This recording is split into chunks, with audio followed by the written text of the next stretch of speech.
बघा इथं लक्षात घ्या, प्रॅक्टिस सेट 1.4 बघतोय आपण आणि थोडस क्वेश्चन नंबर्स पण इथं बघा. पहिलं जर बघितलं तर इझी आहे. सेकंड, थर्ड, फोर्थ 4च प्रश्न येतात. कारण त्याला येस और नो, तर ते 4चे 4 प्रश्न व्यवस्थित लक्ष देऊन करायचे. तर बघा आपण बघणार आहोत first question. 2/x minus 3/y is equal to how much? याला काय द्यायचं मग? Question number 1. देन सेकंड बघा 8/x plus 5/y equal to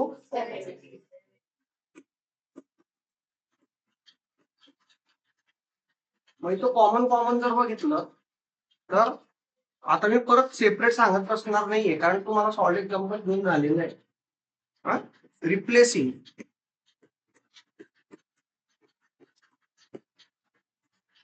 1/x equal to a घेऊ का m घेऊ? Replacing 1/x equal to m and 1/y equal to n in above equation 1 and 2. आला का बेटा लक्षात? येस और नो? मग काय होणार? ज्या इक्वेशन्स आहेत 2/x ला काय लिहायचं डायरेक्ट? मग ज्यांना लक्षात येत नाही त्यांना परत सांगून देतो एकदा. 2/x ला आपण कसं लिहू शकतो? 2/x ला आपण लिहिणार आहोत 2 × 1/x प्लस प्लस आहे का मायनस?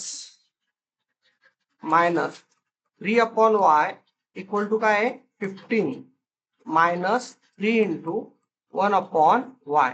तर जेव्हा हे 1/x इक्वल टू m आहे आणि 1/y इक्वल टू n आहे, तर ह्या ज्या इक्वेशन्स आहेत ह्या काय झाल्या तुमच्या 2m मायनस 3n. तर इथं आपण तेच लिहितोय की ही जी फर्स्ट इक्वेशन आहे ती काय होणार बघा, 2m minus 3n equal to 15. ही तुम्ही सांगता का? बरं वाटेल मला सांगा.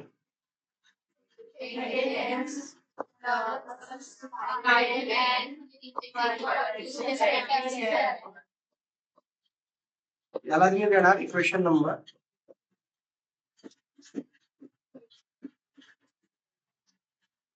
आलं का लक्षात? Then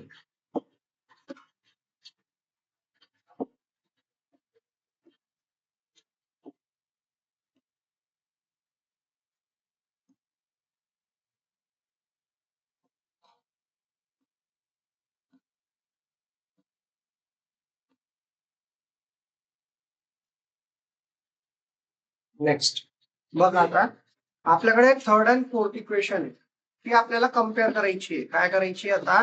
compare. तर जर आपण मधले जे तुमच्या इक्वेशन मधले व्हॅरिएबल्स आहेत म्हणजे n बघितलं तर ह्या दोघांचं असं एक लक्षात येतं की ते एकमेकांच्या टेबलमध्ये येणार नाही. बघा हे 3n आहे आणि हे 5n आहे. 3 1 जा 3 and then 3 2 जा 6. That's why it's not possible. कुठं पॉसिबल आहे? 2 1 जा 2, 2 4 जा 8. मग ह्या 2 ला 8 करण्यासाठी किती ने गुणावं लागेल? 4 ने. सो मल्टिप्लाय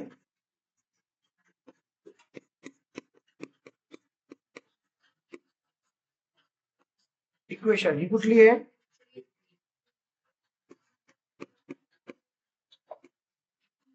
बाय कितीने गुणायचं? On both side.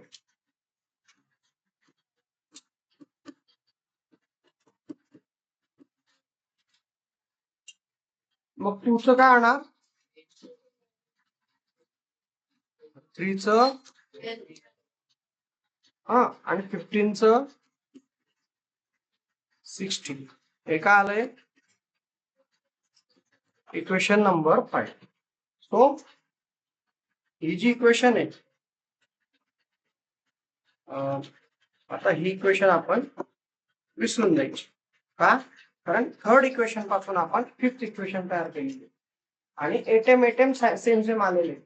एम या व्हेरिएबलचं जे चिन्ह आहे हे पण प्लस आहे इथं आणि तरी एटमचं काय आहे प्लस आहे, म्हणून आपण सबट्रॅक्शन करायला हवं.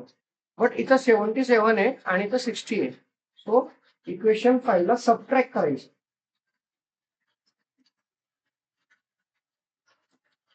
सबट्रॅक्ट म्हणजे वजाबाकी. Subtract equation 5 from equation 4. मग सबट्रॅक्ट करायचे तर काय येणार, आधी एटम बोला, इक्वेशन बोलायची आहे 5n बोलाल तर बरं वाटेल. इक्वेशन नंबर काय आहे, त्यानंतर खालती मायनसला एटम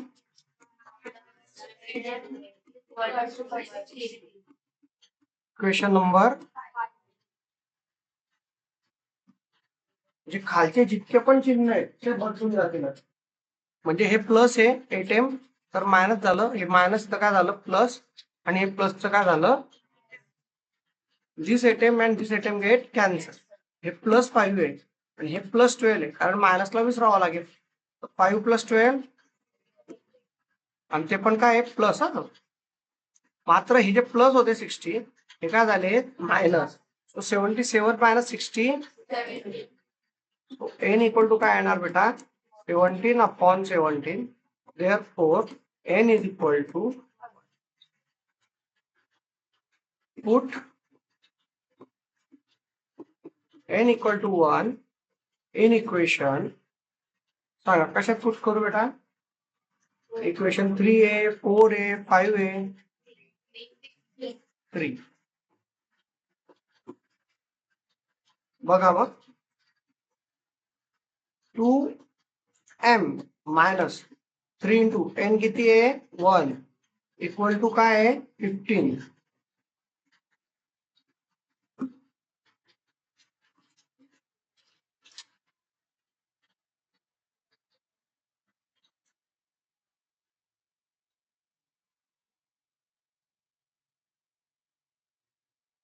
मग 2m as it is, then minus 3 into 1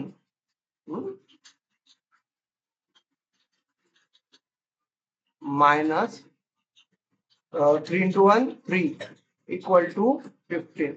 हे -3 राईट हँड साइडला गेले तर काय होणार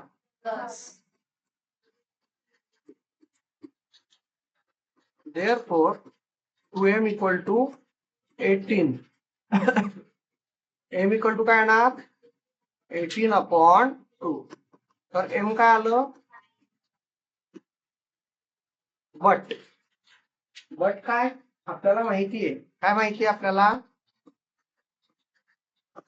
1/x इक्वल टू काय आहे m and 1/y equal to काय आहे n. therefore 1/x m ची किंमत किती आहे 9. तर रेसिप्रोकल घेतलं तर x इक्वल टू काय आलं 1/, आणि 1/y इक्वल टू n किती आहे n किती आहे, तर रेसिप्रोकल केलं तर काय आलं y equal to. So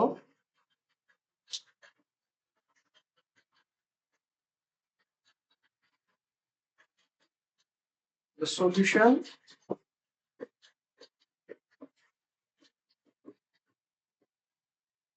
of equation xy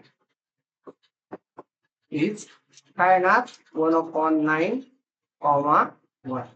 आलं का लक्षात, yes or no?